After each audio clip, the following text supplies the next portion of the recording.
Greetings, kings and queens. Happy Sunday to you all, and welcome back to the Always a Queen, the Metamorphosis platform for another Sunday afternoon live broadcast.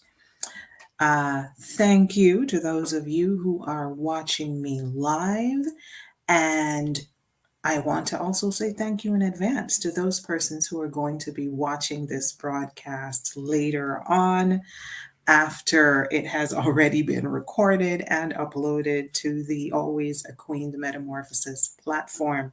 Thank you all for being here. This is a very, very important conversation that we are going to be having here today. You will see me glancing down a lot because I made a lot of notes for the things that I would want to touch on this afternoon in our broadcast. And I felt it was really important to do that, to make lots of notes and to ensure that I am glancing down and that I am not forgetting to say all the things that I want to say, because I feel like this is a really, really important discussion today. I received a lot of messages from persons who were like, I really, really need to hear this conversation about setting boundaries during the holiday season. As you know, I am currently doing a holiday series, or what I have dubbed the holiday series, which is 4 broadcasts leading up to the end of the year and into the holiday season, in which I am addressing issues that are specifically related to navigating the holidays, but the challenging parts of the holidays. So last week, Sunday, the broadcast revolved around how to navigate grief for persons who are grieving during the holiday season.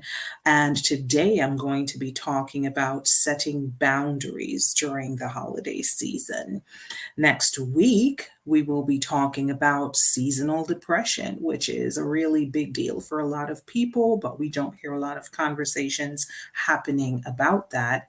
And the final broadcast in the holiday series will be entitled Things That We Are Leaving in 2022. So that should be very interesting. And that is where we will wrap things up for the year. And we come back in 2023 to get started again. So let's jump right into today's broadcast. So today we're talking about setting boundaries during the holiday season. And in my notes, because as I said, I did really extensive notes for today. In my notes, I have 10 very specific things that I want to touch on today where it comes to boundary setting during the holiday season. And I decided to enumerate it that way in case people want to write this down, take notes. It makes it easier for you to remember. It's just more palatable when you number things. And so I decided to go about it that way. So let's jump right into it. We are going to try to not go past an hour in this broadcast, but I will also try to be as thorough as I can. So let's get started. So, number one in setting boundaries during the holidays is that you must first identify what your needs are.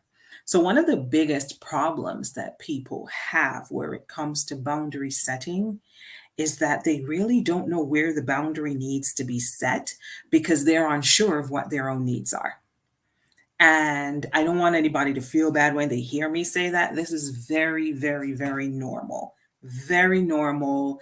Even the persons who are immersed in mental health and mental health work are often a little blurry and unsure of where they need to establish their boundaries. Sometimes people are aware that a boundary is needed, but they don't know exactly where that boundary needs to be established, how to go about it. And it usually goes back to the fact that they have not first identified what their needs are.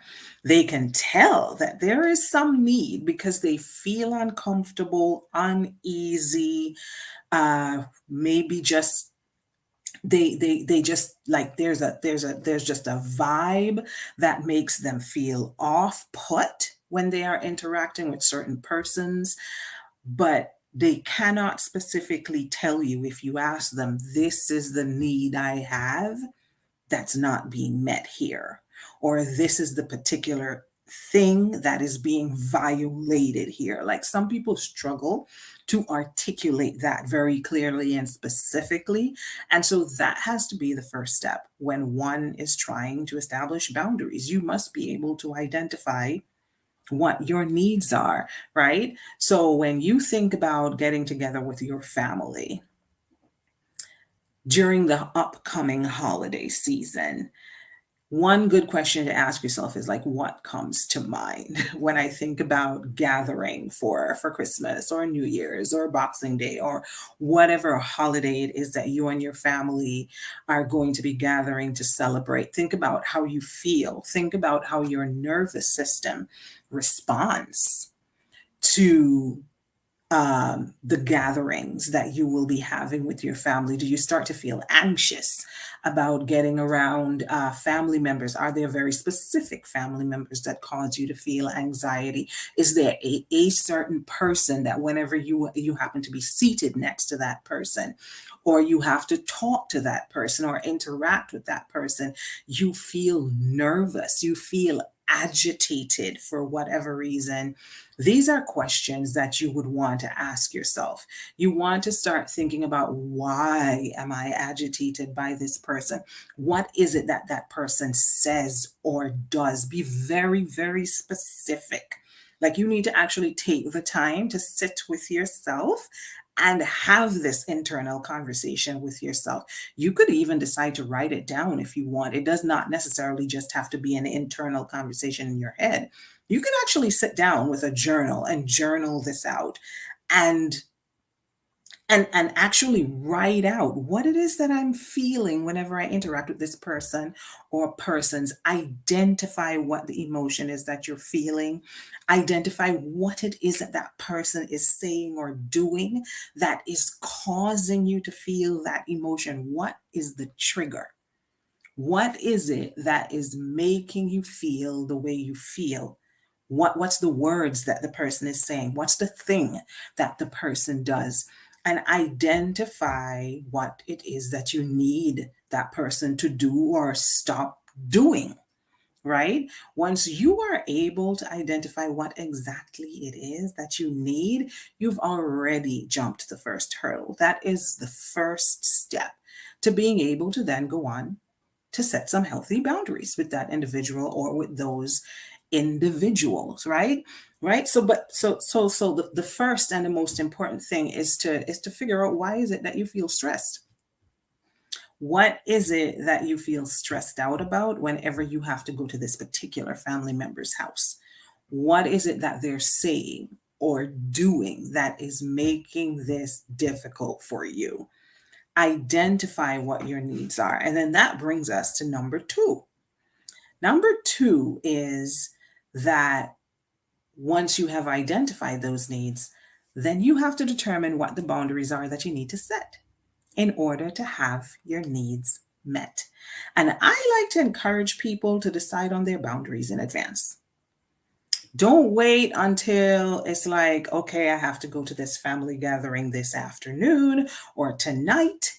And this morning, I'm sitting here trying to figure out, um, how am I going to go about this? What am I going to say if this person says this or does X? How should I respond? Like, I feel like that is putting yourself under undue pressure. So I like to encourage people to decide on their boundaries in advance. Set your boundaries in advance. First, do step one, which is to identify what your needs are. Then you move into step two, which is to then decide what are the boundaries that I need to set to ensure that whatever this person says or does not create that emotion that I usually have, to save myself from having to go through the anxiety and the stress that I typically feel, right? Um, and when you're setting these boundaries and determining exactly what it is you're going to do, you might want to ask yourself a few questions so that you can determine exactly what your boundaries are going to look like. And when I say ask yourself a few questions, like ask yourself questions like, what am I going to say in response versus what I am not going to say in response? Um, Uh, and if I do decide to respond, how much will I say? This is what I will share, and I will stop there. Like literally sit down and plan and decide on what your boundaries will look like, and do this in advance. Do not wait until you are actually there or on the verge of getting there and then be scrambling to try to figure out, okay, how am I going to do this? What am I going to say? What am I not going to say? No. Decide on your boundaries in advance, like now. Now is a good time to start deciding on your boundaries. Today is the 4th of December. We're not quite at the holidays just yet. Christmas is still a ways away. I mean, we still have like a good 2 weeks to go or so, maybe a little bit more before we actually get to Christmas and New Year's and all the festivities. So now is probably a good time for you to sit down and start doing this type of work. Get your journal and really just spend some time doing some introspection and deciding, what are my boundaries going to look like this holiday season? All right. Number three. Number three is prepare for pushback. I had to stick this one in right here, right? Because whether you like it or not, everybody is not going to understand or accept or appreciate you attempting to set boundaries, especially if it's in a relationship where you never attempted to establish any boundaries before. Like you perhaps have been around this person for your entire life and you have allowed this person for your entire life to say and do whatever they want with you. And you've never said anything. You've never tried to defend yourself. You've never expressed the fact that it makes you uneasy or uncomfortable. You just accept it. And so you all of a sudden start setting boundaries like you just discovered that you can set boundaries. You have got to prepare for pushback.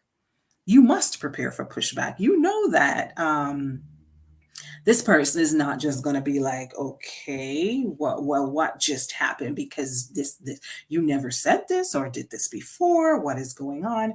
And so you must realize, there are people who are going to push back and resist. This is perfectly normal, but I need to say that when people are pushing back and resisting your boundaries, usually this is confirmation for you that a boundary is absolutely needed. I'm going to say that again. I feel like that is worth repeating. If you are attempting to establish boundaries in a relationship, and it doesn't matter what relationship it is, it could be a colleague, it could be a friend, it could be a family member, it might even be a significant other.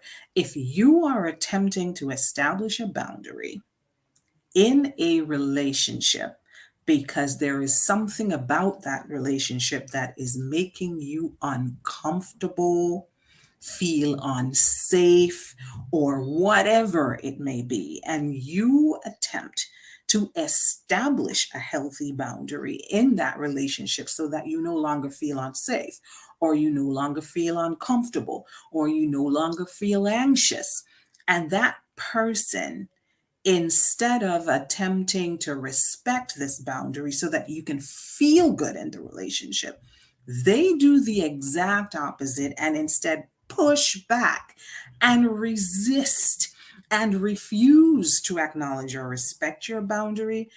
That is confirmation for you that a boundary is absolutely needed. If you were doubting before, there is no need to doubt if you get that response from the person. That is confirmation for you that you absolutely need a boundary in that relationship. And so you should forge ahead with establishing that boundary.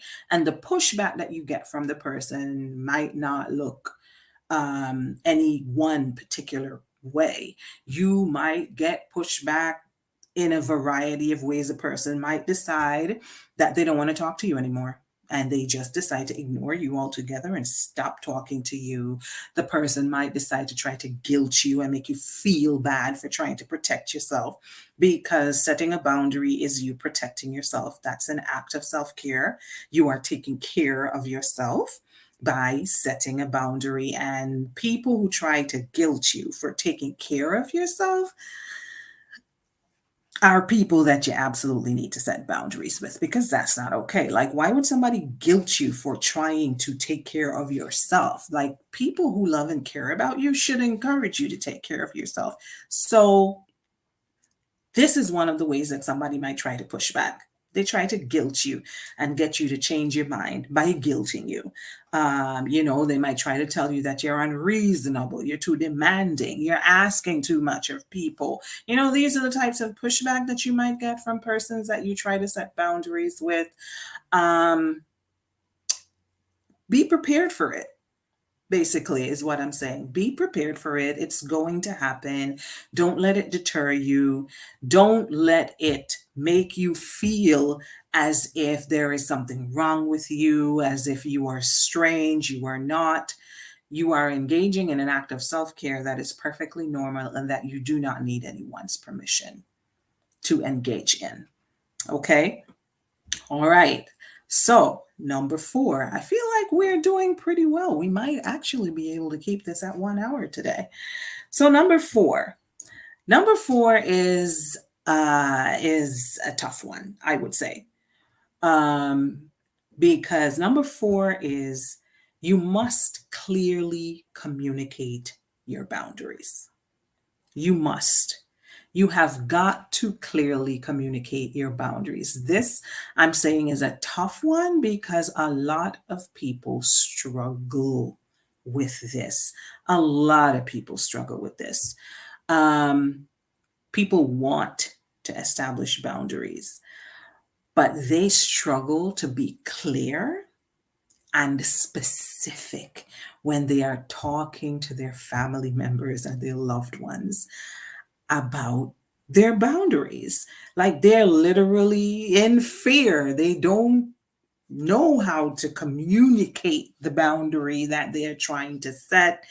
Um, and so, what you find people doing, instead of clearly communicating, being clear, being precise, being specific about what they want and what they do not want to happen, what you see is people just go in there and they are beating around the bush. Literally beating around the bush, not being clear about anything, trying to sugarcoat things and dance around the issue rather than speak directly to the issue. Like, they're doing everything except specifically and clearly communicating the boundary. And this is normal. People constantly do this. They do all of the work before, and then when they actually get there, no boundary, right? Because they do not communicate clearly. They do not clearly communicate whatever it is that they said they would when they got there, right? And so I'm here to say today that you have to clearly communicate your boundaries. You must. You must communicate your boundaries clearly. Otherwise, well, no boundaries are going to get set, right? Okay, let me give a concrete example here. This is one that we see quite often. Concrete example. Um, People are fearful of being around relatives during the holiday season because they expect that they are going to be grilled, especially women.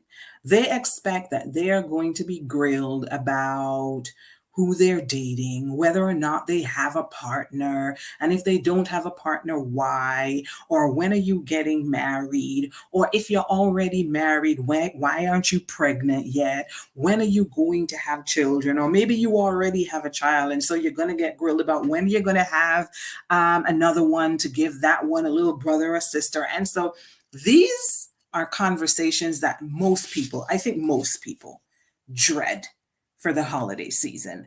I'm going to go ahead and say that I think that this is harder for women than for men. I could be wrong. And if you disagree, it's fine. You can tell me in the chat section.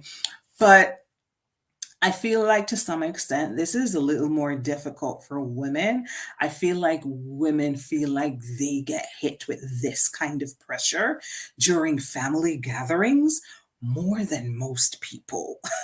And so the women are the ones who are always like, oh my God, like when you ask which boundaries specifically do you feel like you need to focus on during these holidays, I get this one all the time. Like it's the pressure where it comes to my love life, or it's the pressure where it comes to childbearing, having babies, or it's the pressure where it comes to finding a boyfriend. It's the pressure about when are you two gonna get married? Like this is the type of pressure that most people dread. There are other things, of course. I'm not saying this is the only thing, but this is a big one. This is a big one for a lot of people, particularly women. And so people struggle to go in there and just clearly communicate. This is not something that I want to talk about.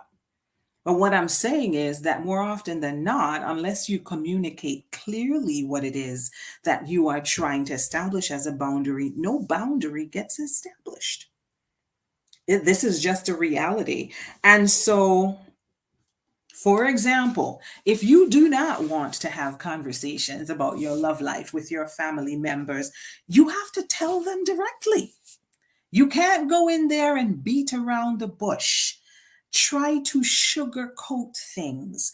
Try to be diplomatic and politically correct and not step on anyone's toes and not hurt anyone's feelings. If you are focused more on that than on self-care and establishing a healthy boundary so that you can protect yourself throughout the holiday gatherings, then you are going to miss the mark where it comes to setting healthy boundaries. And so you want to tell them directly, like straight up. Respectfully, of course. You don't want to be talking to your family members, especially your parents, your elders. You want to respect them, but you also want to be direct. You want to be direct, and you want to straight up tell them that discussing your love life, discussing when you're planning to get married, discussing when and why you are not pregnant yet, and when do you plan to get pregnant and have children and give them grandchildren or great grandchildren, as the case may be, or when do you plan to have another child if you have one already. Like, you have to straight up say these conversations are off limits. They are off limits. They are not something I wish to discuss right now. And when I am ready to talk about these things, I will engage you in a conversation about these things. But respectfully, these are topics that are just off limits for me right now. I do not wish to discuss these now. And just be direct, be respectful, and be direct. I think that there is this misconception, and perhaps it's a misconception that exists more in certain cultural communities than in others, but it definitely exists. And the misconception is that to be direct equals to be disrespectful, like they are equivalent to each other. This is a misconception. This is a falsehood. Being direct does not equate to being disrespectful. There is a way to be direct without being disrespectful. And this is where that's the space one wants to be in when one is communicating clearly and precisely what one's boundaries are during the holiday season, particularly with the elders of your family. Because I think this is where people are most concerned about being direct, where it comes to establishing boundaries and communicating clearly. I think this is the main reason why most people prefer to beat around the bush and try to skirt around it and try to sugarcoat it rather than just clearly saying, this is a topic that I do not wish to discuss, or I am not comfortable having this discussion, or this is a discussion that for me right now is just off limits. I do not wish to discuss this with you or with the family at this time, or however you choose to put it. And this can be done very respectfully. The whole point here is that boundaries are not supposed to be blurry. This is why I'm saying you have got to be clear. You have got to be precise. You have got to be specific, because when one is setting boundaries, they're not supposed to be blurry.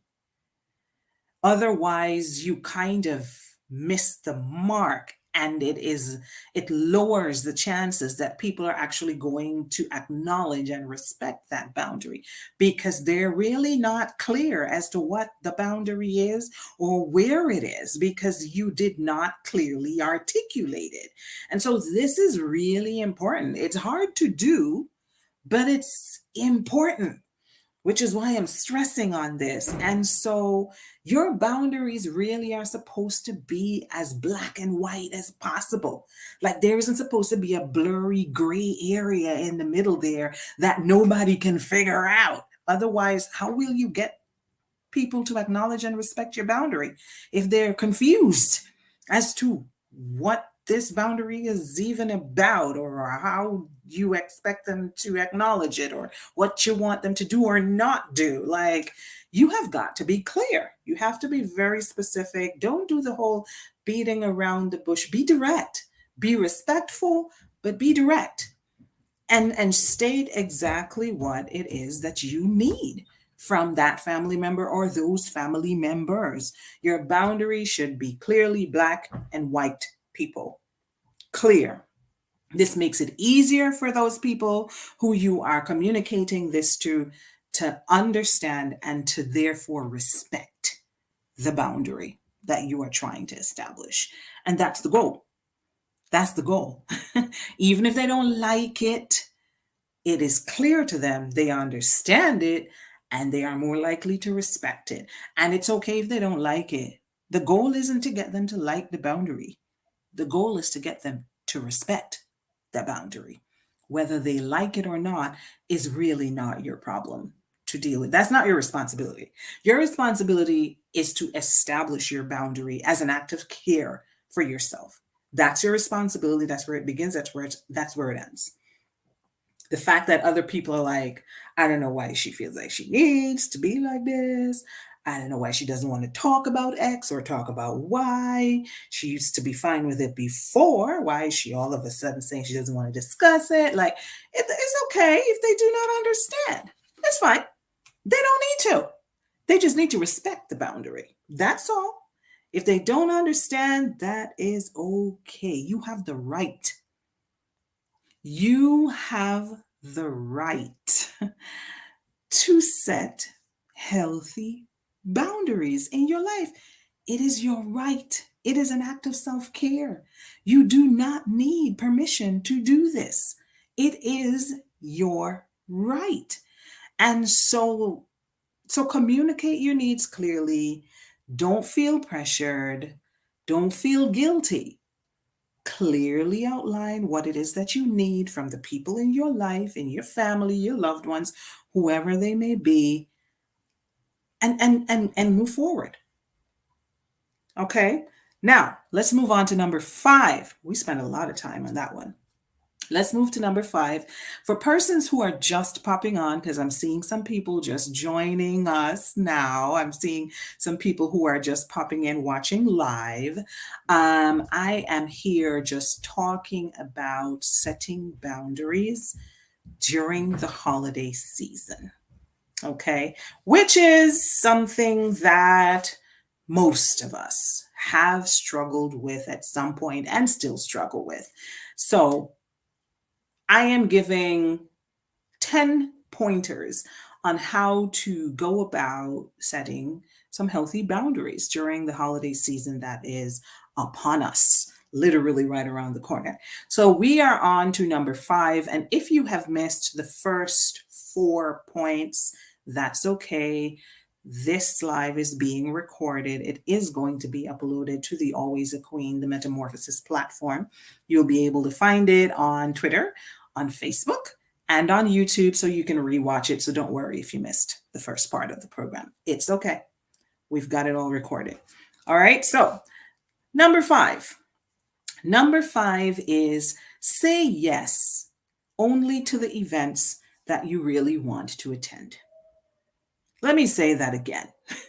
During the holiday season, say yes only to the events that you actually want to attend.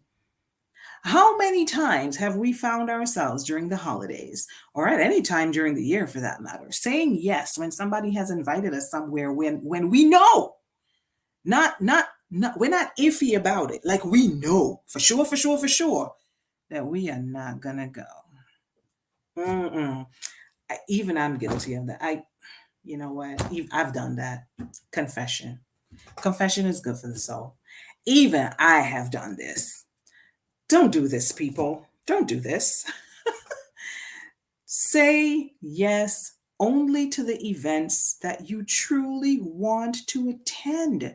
Stop letting people pressure you into attending events and functions and dinners and parties and dances and what have you when you truly don't want to be there for whatever reason. Maybe there's somebody there who creates a significant amount of anxiety for you.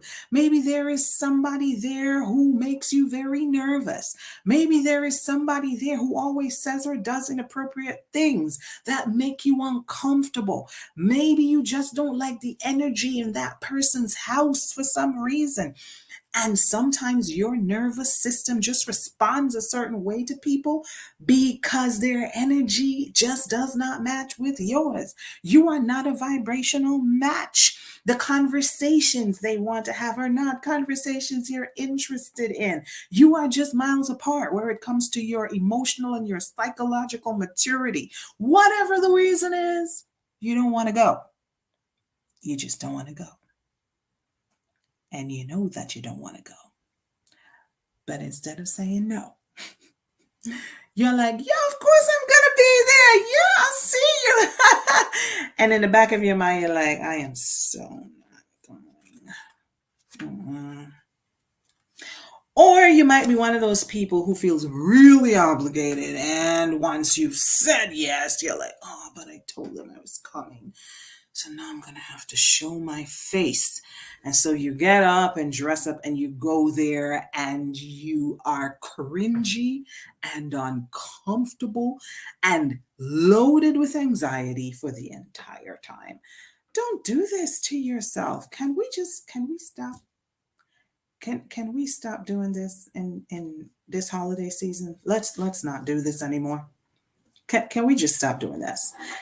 Say yes only to the events you truly want to attend. You are not doing yourself a favor by showing up and putting your nervous system through that type of attack, because that's how I describe it. Is literally an attack on your nervous system when you are forcing yourself into that pressurized situation that you do not wish to be in, and you're literally filling your body with anxiety because you feel a social obligation to do so. Like, mm, that is like setting yourself on fire to keep other people warm. Can we not do that anymore? Let's not do this holiday season, and also let's not take that over into 2023. Can we just leave that in 2022? Because ooh, that is so not it. Let's not do that anymore. Okay. All right. So on to number 6. Number 6 is set time limits for the gatherings, either the gatherings you are going to host or the gatherings that you will attend. Whichever category the gathering falls into, set time limits. I encourage people to set time limits. Why? Because it puts a cap on how long you need to be in a situation that you really don't want to be in. Um, Now, I discourage you from inserting yourself in situations you don't want to be in, but I know some of you are going to do it anyway. Some of you are going to do you're going to do it anyway. So I put in number 6. Put time limits on the situation. Set time limits. Okay? You are the host. You can say we're going to eat at this particular time, and then we're going to wrap up by this particular time, and I want everybody to be out of my house and on their way by this particular time. Like, put time limits.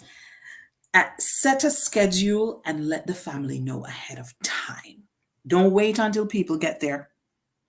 Set a schedule and let your family and friends know ahead of time what time you need them to be there and how much time you will be able to accommodate them. Tell people in advance.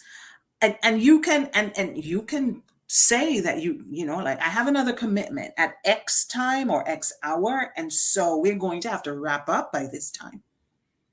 And that commitment may just be with your bed and Netflix. So what? It's your business, right? But set time limits. And you can set a time limit if you are not the host and you're going to someone else's home. You're going to whoever is hosting Christmas dinner for the family this year, or whatever dinner it is you guys are having. You can let people know ahead of time. I am going to be there, but here's the time that I must leave because I have another commitment at this time. So I'm going to have to run, guys. So I will not be staying past 5 o'clock or whatever the time happens to be that you have decided is enough time for you to be around this group of people. Right? So time limits. That's another tip that I wanted to throw in. People overlook this. And I think this is super good. Set time limits and tell people in advance so that you do not have the pressure, because it's a lot of pressure if you say nothing in advance and then when it's time for you to leave, people are looking at you sideways because they're like, why are you leaving? It's not time yet. The party just got started. Nobody can say that to you if you told them since last week that you have another commitment at 5 o'clock and you got to get out of there. As a matter of fact, if you tell them in advance, they might help you get out the door. Just saying, set yourself up for success and set time limits. All right, let's move on. Number 7.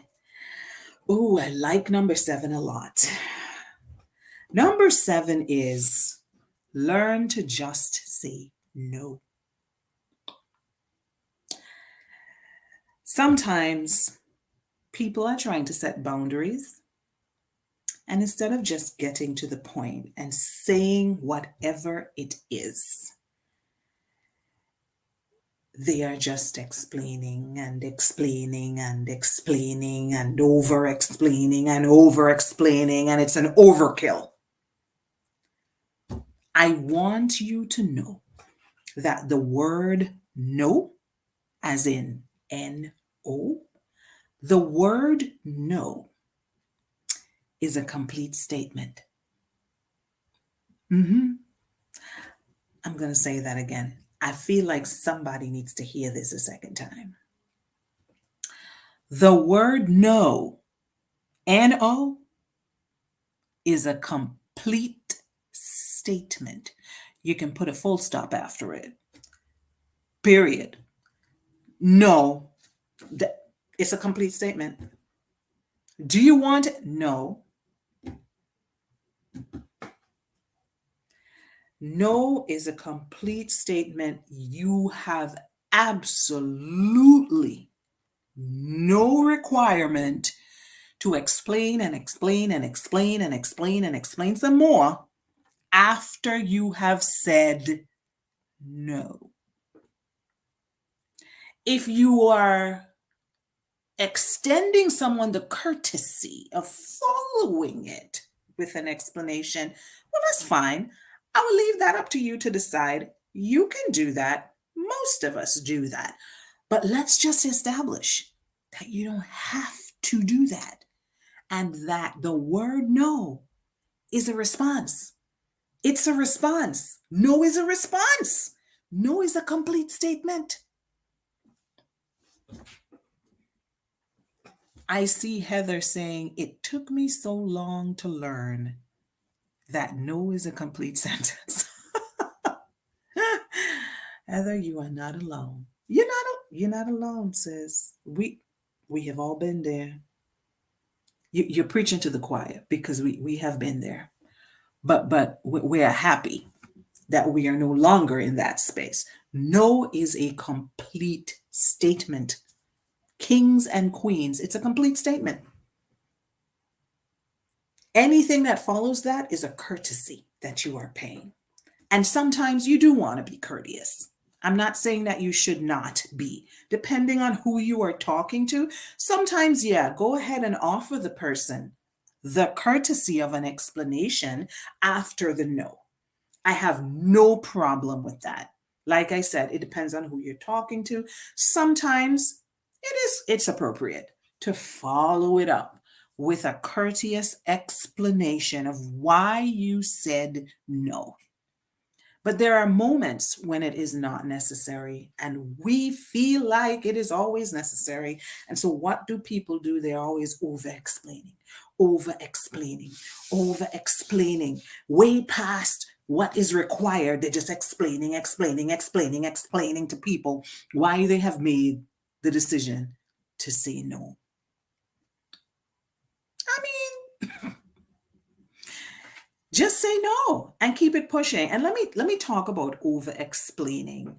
Um, I see the hubby saying no is not always negative but necessary. I concur. I concur.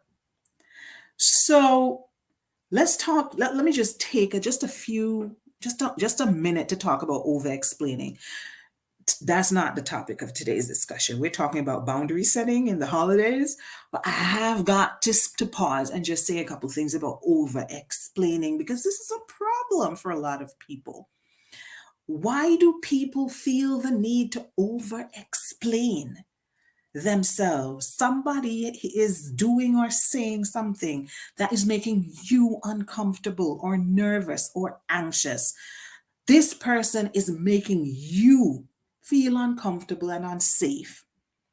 And you are saying no to a particular thing because you feel uncomfortable or unsafe. But despite the fact that you feel uncomfortable and unsafe, you still have to explain why you're saying no. Do you see how that does not make sense? You have a right to protect yourself. If you feel unsafe and you say no, I don't like that, there is no need to continue on with an explanation. But we are programmed to just over explain and over explain.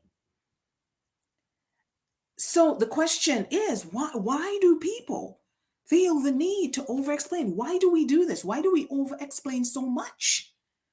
Whether it is with family or with anyone, right? One of the reasons, that people engage in over explaining is because to some extent, over explaining makes us feel safe. Like we feel like if we are able to explain enough why we are making the decision that we're making or establishing the boundary that we're establishing, like we feel like if we explain it sufficiently to the individual, it will somehow act as a safety mechanism for us, because getting the person to understand why you need this boundary, and why you need them to not engage in whatever the behavior is, like that somehow ensures your safety, because the more they understand, maybe the less likely it is that you will have that behavior repeated, or less likely they will attack you for attempting to set a boundary. I hope that makes sense, right? And so it's actually sometimes our way of kind of trying to make ourselves feel safe by over explaining, even though we already feel unsafe and we are afraid that they will make us feel even more unsafe if we do not over explain. It's wild. Oof. And then there's also the fear of gaslighting that a lot of people have. You are trying to protect yourself, and other people are going to make you feel bad for trying to protect yourself. That's gaslighting. Like they are making you out to look bad because you're trying to protect yourself, because you're defending yourself, because you're standing up for yourself. That is gaslighting. And a lot of people engage in over explaining to protect themselves from gaslighting. But the thing is, no matter how much you explain, if somebody wants to gaslight you, they will. Over explaining really will not stop anyone from gaslighting you if that is what they intend to do, right? Another reason why people engage in over explaining is because they really feel a desperate need for people to understand why they make the decisions they make. Like they deep inside themselves do not feel good about their own decisions unless other people validate their decisions. So, unless they have the approval, public approval, or the approval of whoever it is, they do not feel grounded and secure in their own decision making. And so they over explain with the hope that other people will understand and validate their decision and tell them, yes, you're absolutely right about that. Good decision making. Round of applause for you. Like they're hoping for that. But the thing is, if somebody is committed to misunderstanding you, no amount of over explaining is going to change that. You can explain until you're blue in the face. If they are committed to just misunderstanding you, they will keep doing so. And so the over explaining will be wasted on them, really. And you do not need others to validate your decision making. You need to be secure in your own decision making. So this one really speaks to an internal issue that you need to address, right? And then another reason why, this is the last one I'm gonna insert here as to why people engage in over explaining instead of just saying no, is that they feel like it's important for them to make the other person feel good. It's important for them to ensure that even though they are setting a boundary to protect themselves, they have to make sure that in setting their boundary that they make sure the other person doesn't feel bad. I don't want anyone to feel bad. Oh my, I don't want anybody to feel as if I am slighting them in any way. I don't want people to be offended and all of those things. If you are going to sit around and worry about people being offended by the boundaries that you are setting, you will never set any boundaries in your life. Because I have news for you. Breaking news. Somebody's always going to be offended when you set a boundary. I hate to be a wet blanket. I hate to be the bearer of bad news, but sometimes it just goes with the territory. I have to just say it. Somebody's always going to be offended by you setting a boundary. There is never going to be a time when you set boundaries and nobody's offended. That's unrealistic. That is not a thing.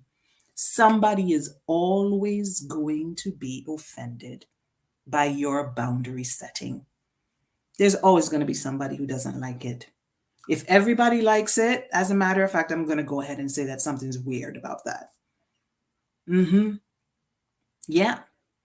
I said earlier in this afternoon's broadcast, for those persons who may have joined in late, Earlier on today, I spoke about this. I touched on this and I said that when you are setting boundaries, you have to prepare for pushback.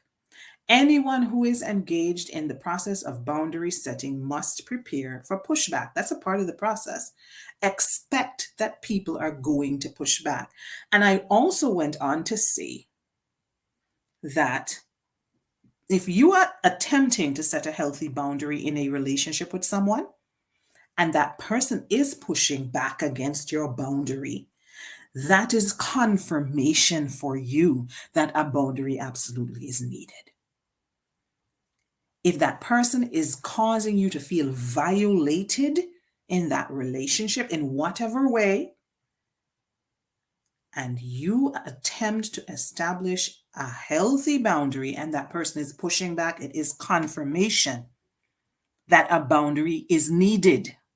So if you were uncertain about it, that confirms for you from the moment the person starts pushing back. Because the person who truly cares about you is going to encourage you to set healthy boundaries, not push back against them. Okay. I have another comment here from Heather. Let's see. It has a lot to do with my socialization and the education I received. I completely endorse that. I do believe that the idea of learning to say no, of not over explaining ourselves, the whole idea of setting boundaries, period, especially where it comes to family, which is what we're really touching on today because we're talking about setting boundaries during the holidays. And who are we surrounded by during the holidays? Family. And so particularly where it comes to our family, I agree with you, Heather, 100% that there is a certain societal and cultural expectation that there are some boundaries that should not exist. There are some cultural communities in which attempting to set certain types of boundaries might even be viewed as disrespectful. Like, oh, like I should be able to say this to you if I want to. I should be able to ask you this question if I want to. Like, how dare you tell me that you do not wish to discuss that with me? I am your mother, or I am your father, or I am your grandmother, or your auntie, your uncle. Like, I have the right to ask you anything I want, whether it's uncomfortable for you or not. So, and so it's almost viewed as disrespectful to attempt to set certain boundaries. And I think this is more applicable in some cultural communities than in others, but it probably happens in all cultural communities. And I used the example earlier of one that I think is common for pretty much everybody, and it is the dread that a lot of people feel when holidays come around and they have these huge family gatherings, of the pressure that is being put on a lot of people to hook up. Why don't you have a boyfriend yet? Why you not married yet? Why you don't have any babies yet? Aren't you pregnant yet? What is that? Aren't you going to give your parents any grandchildren? I mean, and you, or you, maybe you have a child already. Are you not going to give the child a little brother or sister? Like, it's just that is that. I think that's one that's at the top of everybody's list, especially single females, right? And so sometimes people in your family, because of the way we are socialized and educated in our cultural communities, feel like it's absolutely their right. It's absolutely their right. They have the right to ask you any question they want, no matter how violated you feel. That's not their business. Right? So I absolutely get that. I absolutely get that. All right, so we have 10 things on the list to get to, and I am now going to move on to number 8. If you joined in late on this afternoon's live, I am talking about setting boundaries during the holiday season, and I have prepared 10 tips that I'm sharing here today. This is being recorded, so do not fear if you have missed out on the first part. It's being recorded and you can go back and watch it, whether on the YouTube, Facebook, or the Twitter platform of Always a Queen, The Metamorphosis. The recording will be there for you to watch and share, of course. Please don't keep it to yourself. Share with your friends if you know of somebody who really needs to hear this conversation. So we're on to number 8. So we're wrapping up. We're coming home now. Number 8 is make sure that you are consistent, right? This is another problem that a lot of people have, and that is you want to set boundaries, you want your family to respect your boundaries, but you are not respecting your own boundaries. Ooh, ouch. Yep, that's a rough one, but it's true. Sometimes we establish a boundary and then we go ahead and violate our own boundaries because we do not remain consistent after setting the boundary. And this is an important part of boundary setting. You cannot go through the boundary setting process without understanding this very specific component. This is pivotal. You must remain consistent. What does that look like? That looks like ensuring that you are not letting them slide every now and then. As in, I said I was not going to tolerate X from this person anymore. But sometimes I stand up to them and said, I will not accept that. That is unacceptable. And then at other times, I just kind of let it slide. So from time to time, you're letting things slide every now and then. What you are doing is you are actually violating your own boundary, and you are setting an example to the people around you that it's okay for them to do the same. Like you said that you would not accept this, but you still go ahead and continue to accept it. Even if you don't accept it all the time, from time to time, you just let things slide rather than putting your foot down and saying, listen, I said this was unacceptable and you are still doing it, and I will not tolerate this. If it's unacceptable, it's just unacceptable, right? And so you have got to ensure that once you have established your boundaries, that you then respect your own boundaries and remain consistent in defending your own boundary. This is a problem that a lot of people have because they don't want to offend anybody and they don't want to hurt people's feelings. And so they think it's okay to then let other people hurt their feelings. No, no. Be consistent. You must respect your own boundaries if you want others to respect them. Do not get upset when people violate your boundaries if you are not being consistent where it comes to defending those boundaries. Okay? Because, as I said, when people can see that you're not being strict and consistent, where it comes to protecting your boundaries, when people see that, they are not going to take your boundaries seriously either. If you are not taking your boundaries seriously, why should they? There really is no other way to put it. If you are not respecting your own boundary, why should anybody else respect it? Basically, is what it boils down to. And so consistency is very important. If the answer is no, it has to always be no. It cannot be, today's no, I absolutely find this unacceptable, but tomorrow, it's okay. It's okay. I'll let it slide. No, be consistent. If it's no, it's no. If it's unacceptable, it's unacceptable. If you said you're going to leave at a particular time, leave at that time. If you say that you are not going to engage in conversations about a particular thing, do not engage in those conversations. Shut those conversations down when anybody brings them up. If you said that I'm not going to discuss my private life with you, I'm not going to discuss my love life at the family gathering today, I do not want anybody to try to engage me in conversation. This is not a topic I'm comfortable discussing, and somebody insists, shut the conversation down. Be consistent. Be firm. if you are setting a boundary, you have to hold yourself accountable for defending that boundary, because what's the point of setting the boundary if you are going to violate your own boundary? It really what would have been the point of going through the whole boundary setting process to begin with? Because who's going to take you seriously if this is what you do? You set a boundary and then violate it yourself, right?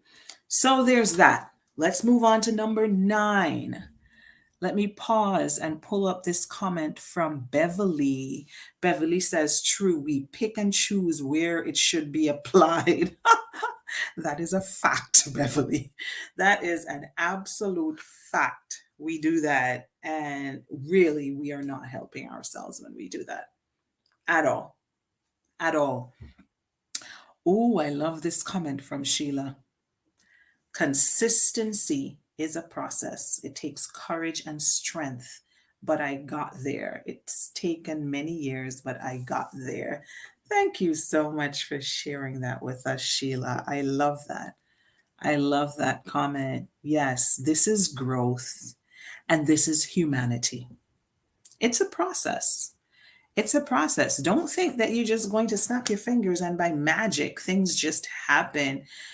We are all, as human beings, a constant work in progress, which is why I like to tell people be easy on yourself, give yourself some grace, you know, because the work that we do on ourselves truly is. It's a process, not just boundary setting, but all the work that we have to do on ourselves throughout our lifetime. It's a process. And there, you're never going to be perfect, but you keep working on yourself. And that is all that anyone can ask of you, right? Okay, so we're on to number 9. We're almost there, almost there. So number 9 is, and this is a follow-up to the previous point. Number 9 is you have got to set consequences for people violating your boundaries. I'm going to say that again. You have to set consequences for persons who choose to ignore and violate your boundaries, especially if they're doing it intentionally, because there are family members who will do this. Remember, we're talking about setting boundaries during the holidays. So we're really targeting family because you are around your family mostly, not entirely, but mostly during the holiday season. And so a lot of what I'm saying is really zeroed in on family and how you're navigating family gatherings during the holidays, right? And I am saying that number 9 is that you have got to set consequences for persons who have decided that they do not need to acknowledge or respect your boundaries. And there are going to be some family members who will do that. They'll be like, well, who does she think she is? Right? Um, or, like I said earlier, there are some family members who will downright consider you disrespectful. How dare you tell me that you don't want to discuss X or Y with me? I have the right to ask you anything I want or say anything I want to you, family members commenting on your weight, family members commenting on your hair. I mean, just essentially things that make you feel uncomfortable and belittled, and then these very same family members will tell you that you are rude. You are disrespectful if you say, I do not wish to discuss that. Why are you asking me that question? I do not think that is an appropriate question to ask me, or something along those lines. And so you have to set consequences. And this is rough. This is rough for anybody, but especially family. But yeah, boundaries without consequences are not truly boundaries, because you have got to be prepared to defend your boundary. If no consequences have been applied, as in you have not sat down and already thought through what you will do in the event that somebody decides to disrespect and violate your boundary, then you haven't really thought through the entire process. All of that is a part of the process, that and you have to take your mind all the way there, like how things could potentially play out, right? And ask yourself the question, what consequences will be applied if somebody decides that my boundary is ridiculous and they're just not going to respect it? What will I do? You need to have thought through this. And I said at the beginning of this broadcast that I strongly recommend that people plan their boundaries, like know what those boundaries are and how you're going to navigate them way before you actually go to the holiday event. Like, this is not something that you're going to do on the fly when you're actually there sitting on the chair in the moment, like you're trying to think through how to respond, what to say. No, you are going to think about this before you actually leave home to go to this holiday family gathering or whatever it is. And you are going to be prepared. And so a part of that preparation process is understanding clearly that there have to be consequences for persons who decide that they do not need to, they don't need to respect your boundaries. And there are going to be people in the room who will do this, who will tell you that's nonsense. What's wrong with you? How do you respond to that? These are things that you would have to think about in advance and decide. What will I say if somebody says X or Y to me? Give me a moment. I have got to plug my PC in. My battery just told me that it is very low and needs some juice. Okay. Let's give this PC a little bit of power and then we keep going. Here we go. All right. Very good. So you have got to be prepared in advance for this. All right. And so decide how am I going to respond? And be open to telling people what is going to happen if they cross a boundary. And like I said, you can do this very respectfully. One of people's greatest fears when it comes to boundary setting with their family is that people are going to think that they're rude or disrespectful. That's one of the top things I hear people saying all the time. I'm afraid to say that. I don't want to say this to my mom, or I don't want to say that to my auntie or to my uncle or to my dad because they're going to think I'm rude. But also, I just really feel so pressured when they keep asking me ask or keep trying to talk to me about this, and I just really don't want to talk about it. I'm very uncomfortable. It gives me anxiety, but I'm also afraid to say it because they're going to think I'm disrespectful to them, and you know and so this is another thing that I want to underscore that can be done respectfully. I have to underscore that because that is a huge concern for a lot of people. This can be done with the utmost respect. It is possible. It is possible. You do not have to be disrespectful to set boundaries. Boundaries can be set respectfully. Okay. And a part of that, as I said, is letting people know what will happen if they cross your boundary. And we're talking about setting boundaries during the holidays. So, what might this look like? This might look like you might decide that if people insist on saying X or asking Y, that you may get up and leave the room. That is what the consequence might look like. It doesn't have to be anything drastic or over the top. It might just be, you know what, I'm going to just get up and leave the room if anybody insists that they want to have this discussion when I have clearly said I do not want to. It may just look like you going outside and taking some fresh air and taking a little walk and just leaving the room for a little bit so that they understand, okay, she is serious. When she said she did not want to talk about it, she was not joking. So don't think that when I'm saying you have to have consequences, that it means that you have to do something crazy or drastic. No, it can be something very simple, but something that sends a message. a clear message that you're serious, that you're not joking around. If I said I don't want to talk about it, that's what I said. And I will get up and I will excuse myself very respectfully and I will go outside and take a little walk, come back. They get the point, right? The point of this is you have to set consequences. This lines up with the whole idea of being consistent where it comes to respecting your own boundaries and not making a big show of setting boundaries, and then when people attempt to violate your boundaries, you just sit there and say and do nothing, and just let things slide. Like you are sending a message to people that you're not serious, that they don't need to take you seriously when you set a boundary, because you yourself are not taking yourself seriously. You just let people say and do whatever they want after you said you didn't want them to do that. So this is a follow-up to being consistent. Being consistent doesn't just look like defending your boundary. Being consistent looks like having consequences that you will follow through on if your boundary is violated by persons who insist on just not having any respect for the boundary that you're trying to set. Right? So, like I said, it can be something as simple as you deciding to leave the room.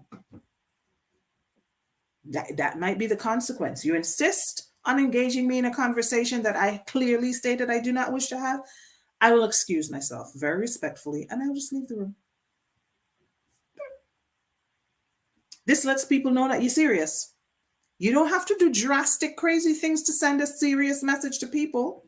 That sends a very clear message, lets people know you are serious about your boundaries, and you are more likely to get some respect from them if you do this, right? Excuse yourself if needed from conversation. And trust me, I know that this is easier said than done. Let me just acknowledge that this is easier said than done. I know. I myself have struggled with some of these things. I know it's easier said than done, but we have to do this.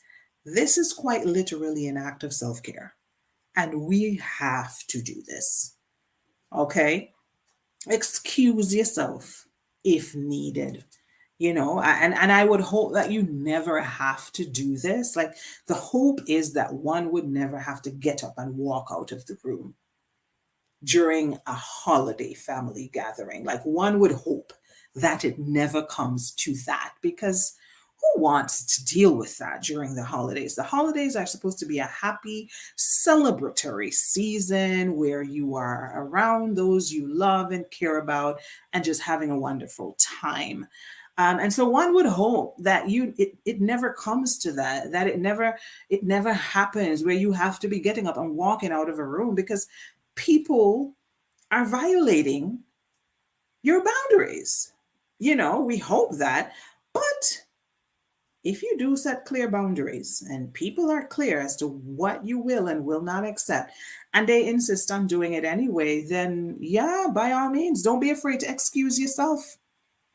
Do not be afraid to excuse yourself. It's easier said than done, like I said, especially with family members at holiday time. But this is a form of self care. And you have to take care of yourself even during the holidays. You're not excused from self care during the holiday season.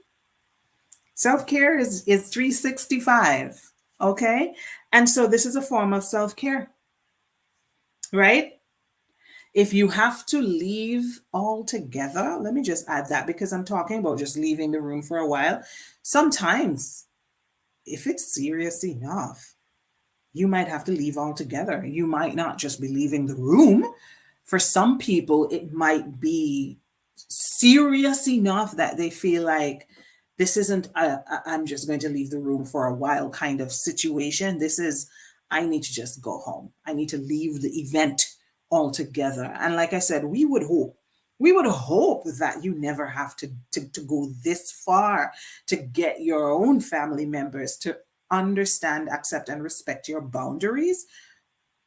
But if it comes to this, then this is what you do, because you have a responsibility to take care of you. This really is what it boils down to. And so, if it means not just leaving the room, but leaving an event altogether for the sake of your emotional and mental well being, because you feel like nobody's taking your needs seriously, um, then you do what you have to do. It's sad, it's unfortunate, but sometimes when we talk about distancing ourselves from people who are detrimental to our well-being, sometimes when we talk about that, those people are family, and that is rough. Like, that's a hard thing to say, but it happens. Sometimes the people that you have to distance yourself from for your own well-being and sanity are your family. It's unfortunate. I hate saying that, but sometimes that just is what it is, you know? All right, let's move on to the final point in today's discussion. Last point for today in the discussion on setting boundaries during the holiday season. I see Pastor Drakes. Thank you so much for being here, Pastor Drakes. Thank you for joining in this afternoon's discussion. And Beverly, you are most welcome. You are welcome, Queen. So, last and final point in today's conversation. And I had to add this one. This one is, do not beat yourself up and feel guilty for setting your boundaries. Sometimes we are our own worst enemies. Unfortunate, but true. Sometimes we are our own worst enemies. We know that what we are doing is what is best for us. It is in our own best interest. It is what is best for our health, both physically and mentally and otherwise. We are aware of this and we follow through and we set the boundaries and we defend our boundaries and we follow through on the consequences and we do all the things. And then at the end of the day, what do? We go back and beat ourselves up for having set the boundary. I know a lot of people who do this.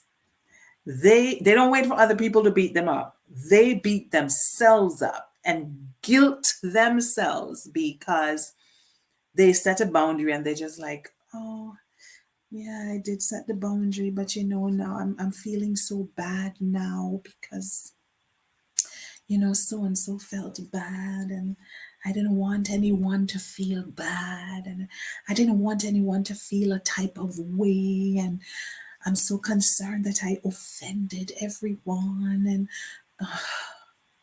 and you beat yourself up and beat yourself up and beat yourself up to death because you did the thing that nobody expected you to do. You set some boundaries. Mm. I want to end by advising you not to do that. Do not do that. We are programmed.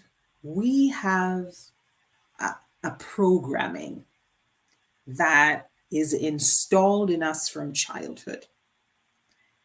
It's probably more common in some communities than in others, but I know that it happens. And there is this programming that we receive from a very young age, which makes any act of self care feel like it is selfish. It makes any act of self care make us feel as if we are not good people because we are doing something to take care of ourselves rather than taking care of others. We are programmed to put the needs of other people above our own. We are programmed to be good to other people, be kind to other people, love other people, share with other people, keep other people safe. Don't make other people uncomfortable. Don't make other people unhappy. But you rarely ever hear any parent intentionally teaching their children that all of these things must also be directed inwards to oneself. You must also love yourself. You must also care for yourself. You must also be kind and compassionate and gracious to yourself. You must also make yourself feel comfortable.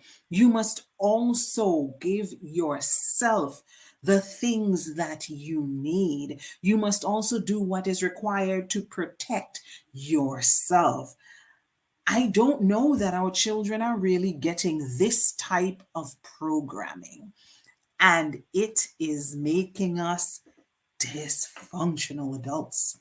Because as adults, we now have to learn, we literally have to rewire our settings to teach ourselves that we also matter, that we have to offer ourselves all the things that we offer to other people.